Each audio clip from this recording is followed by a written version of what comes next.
Hello बच्चों, let's read the question. If an alternating voltage is applied across a diode in series with a load, then a continuous DC voltage appears across load, b an AC voltage appears across load, c a pulsating DC voltage appears across load, and d no voltage appears across load.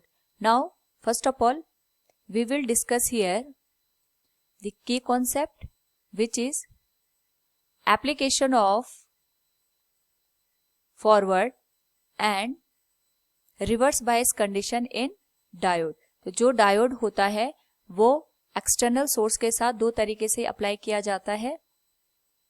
एक condition को हम कहते हैं forward bias और दूसरे को हम कहते हैं रिवर्स बायस.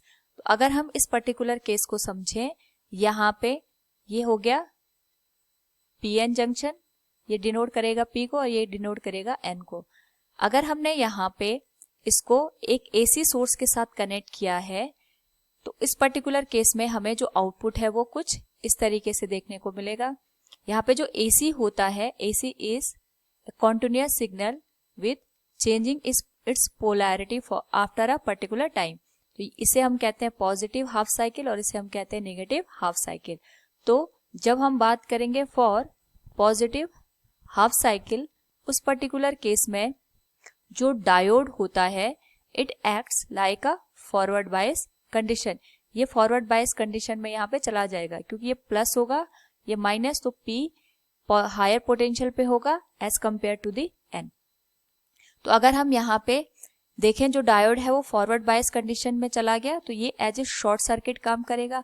और अगर हम यहाँ पे एक लोड को अप्लाई कर दें तो जो ये लोड है इस पे जो आउटपुट हमें देखने को मिलेगा it will same as input, यहाँ पे ये आउटपुट हो जाएगा. नाउ सिमिलर केस में अगर हम बात करें फॉर नेगेटिव हाफ साइकिल, तो नेगेटिव हाफ साइकिल के लिए ये जो कंडीशन है it will be similar, but यहाँ पे थोड़ा सा चेंजेस आएंगे. लाइक जो डायोड होगा it will be in reverse bias condition, क्योंकि यहाँ पे नेगेटिव हाफ साइकिल में ये टर्मिनल नेगेटिव होगा और ये पॉजिटिव, यानी जो P है वो नेगेटिव से कनेक्ट है और जो N है वो पॉजिटिव से कनेक्ट है और ये एज ए ओपन सर्किट काम करेगा. अगर ये एज ओपन सर्किट काम करेगा तो जो लोड है वहां पे हमें कोई भी करंट देखने को नहीं मिलेगी. इस पर्टिकुलर केस में जो आउटपुट है वो 0 मिलेगा.